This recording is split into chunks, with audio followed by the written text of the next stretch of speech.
間抜けなやつめ。大軍はおとりにこそ使うべきだ。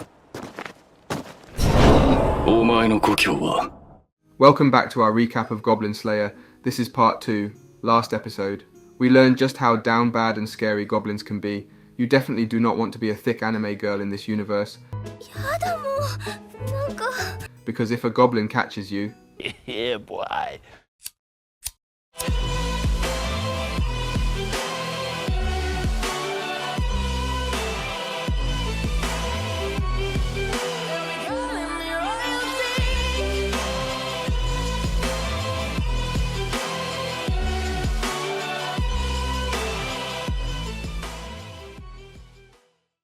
After a brief rest in town, Goblin Slayer and his party set out once again to venture back into the treacherous sewers to investigate the source of the goblins.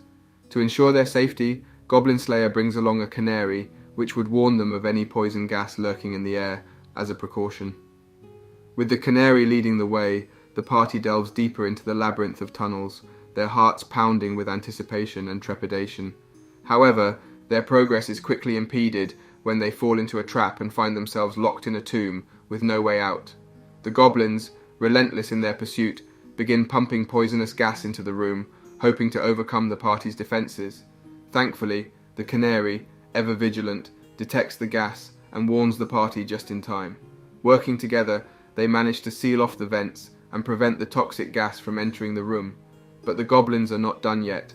They quickly switch tactics and attack the party head-on, revealing that a goblin champion is leading them.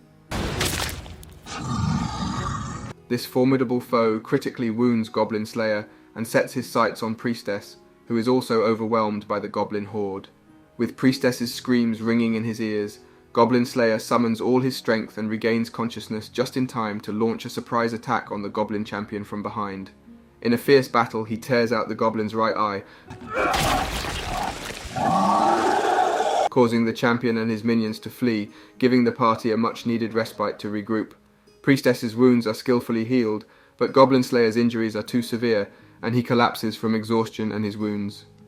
Goblin Slayer wakes up in the Temple of Law, feeling relieved and grateful after being healed with a resurrection miracle.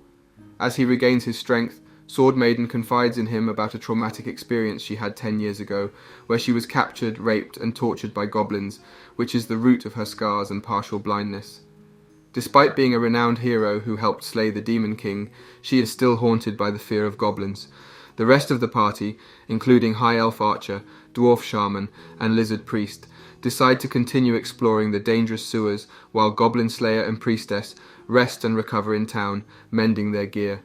At the same time, Witch and Spearman show up with a mysterious package for Goblin Slayer, adding an air of intrigue to the story.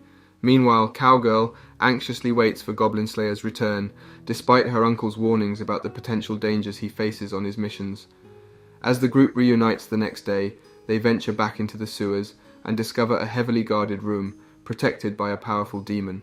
A creature of chaos. With quick thinking and resourcefulness, Goblin Slayer uses the package given to him by Witch and Spearman, which contains fine flour, to create a dust explosion, resulting in the death of the demon. Before we continue, take a moment to answer the question of the day. What is the best first episode? Comment down below for a chance to be shouted out. Now back to the recap. The party's discovery of the mirror being a gateway to the sewers of Watertown is a shocking revelation. However, what's even more concerning is that this gate allowed goblins to enter the town, putting the entire community at risk. As Lizard Priest diligently works to remove the mirror from the wall, the rest of the group springs into action to fend off the goblin counterattack, which is led by the notorious Goblin Champion. Despite the chaos and mayhem, the party successfully frees the mirror from the wall, and Goblin Slayer orders everyone to take cover under the mirror. Dwarf Shaman then expertly collapses the roof, which crushes the goblins and saves the party from harm. The mirror, on the other hand, remains intact and protected the group from the debris. With the mirror out of harm's way, the party decides to dispose of it permanently by encasing it in cement and sinking it in the river. Goblin Slayer feels that it's necessary to do so because they can't take any chances with other goblins learning to use it. Afterward, the group reports their findings to Sword Maiden, and Goblin Slayer reveals his suspicions that she knew more than she let on. Sword Maiden finally confesses that the giant alligator is her familiar that guards the sewers, and the mirror was placed by a cult of demon worshippers who have since been wiped out by the hero. While the masterminds of this sinister plot have been taken care of, Sword Maiden chose to delay taking any action against the goblins because she wanted people to understand the cruelty that they're capable of. Goblin Slayer acknowledges her trauma but promises to kill goblins for her, even in her dreams, which brings her some comfort. On their journey back home, Goblin Slayer shares his plan to make ice treats, and the rest of the party enthusiastically agrees to help him. The hero's defeat of the Demon Lord and his army are confirmed, marking her as the 10th person ever to achieve a platinum rank. Festivities are held across the land, celebrating the victory and the hero's incredible achievement. Meanwhile, Goblin Slayer carries on with his daily chores, dutifully assisting Cowgirl in getting his armor repaired when he stumbles upon a group of veteran adventurers training eager rookies. It's a heartwarming sight, and Goblin Slayer can't help but feel a sense of admiration for their hard work. As he's about to head back to the farm, he bumps into the rest of his party, who invite him to join them for lunch. Cowgirl and Guild Girl come along, and the group shares a lovely meal together. Guild Girl brings up an exciting new initiative that the guild has started, retired adventurers training rookies to help them survive their early quests. Cowgirl can't help but wonder if Goblin Slayer will ever retire. The next day, Goblin Slayer spends his time doing more chores around the farm, feeling content in his routine. He receives a letter from Sword Maiden, thanking him for his help and sharing the news that she no longer sees goblins in her dreams. It's a heartwarming moment that reminds him of the good he's done. That evening, Cowgirl and Goblin Slayer share a tender moment, with Cowgirl encouraging him to think about his future. As she goes to bed, she reflects on the fact that Goblin Slayer can't keep killing goblins forever, and wonders what the future holds. The following day, Goblin Slayer embarks on his daily patrol around the farm, and stumbles upon some fresh goblin footprints. Goblin Slayer carefully analyzes the situation, and comes to the conclusion that a horde of over 100 goblins will soon launch an attack on the farm. Realizing the severity of the situation, he warns Cowgirl that he cannot fight such a large number of goblins in the open, and urges her to flee for her safety. However, despite his warnings, Cowgirl remains steadfast in her determination not to abandon her home for a second time. Recognizing the gravity of the situation, Goblin Slayer decides to head to town to seek the help of other adventurers. Unfortunately, his initial request for assistance falls on deaf ears, as there is no official quest or reward posted for fighting the goblin horde.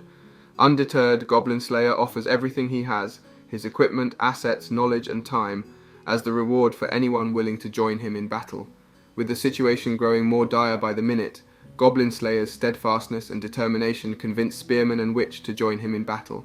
The two rookie adventurers he previously aided also step up to join the fight, and Goblin Slayer's party readily agrees to assist without question, enticed by the promise of food and drink afterward, or the possibility of him joining an adventure. Guild Girl then steps in and offers a bounty of 1 gold for each dead goblin, which persuades the remaining adventurers to join the fight. However, Goblin Slayer warns them that the horde is being led by a highly intelligent goblin lord, an expert in leadership.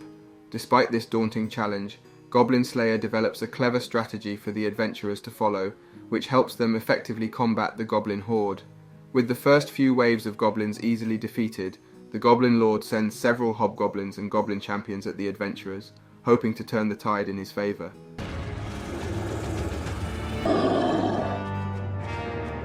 However, Goblin Slayer remains undeterred and intercepts the fleeing Goblin Lord, determined to put an end to the threat once and for all.